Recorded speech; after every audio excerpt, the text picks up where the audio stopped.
Εγώ.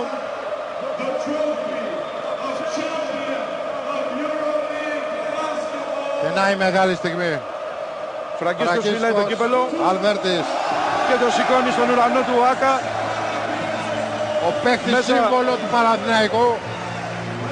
Συνώνυμο των τίτλων, συνώνυμο των τριάμβων, συνώνυμο 4 ευρωπαϊκών πρωταθλημάτων. Κοντεύει να αντικαταστήσει το έμβλημα του συλλόγου. Δεν αποκλείεται να γίνει κάτι γι' αυτό. Ταυτόσιμο του τριφυλιού. Νάτος, από το 91 στο Παναθηναϊκό.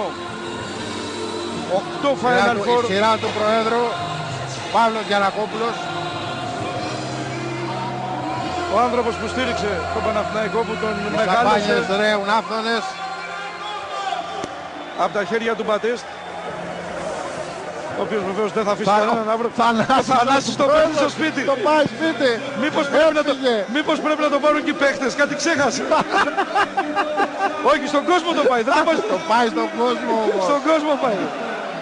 Λοιπόν, Το πάει στον κόσμο. δεν το έχει ακουμπήσει άλλος παίχτες πριν το Αλβέρτη ακόμα.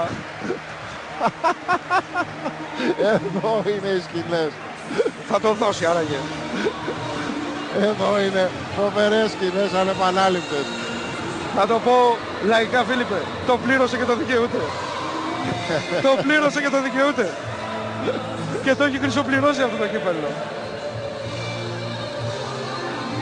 Χρυσά κομφετί προσγειώνονται στο παρκέ από τον ουρανό του Άκα, υπό την ιαχή των στίχων, των κλασικών στίχων των Queen, We Are The Champions, και τη φωνή του Μακαρίτη του Freddie Mercury.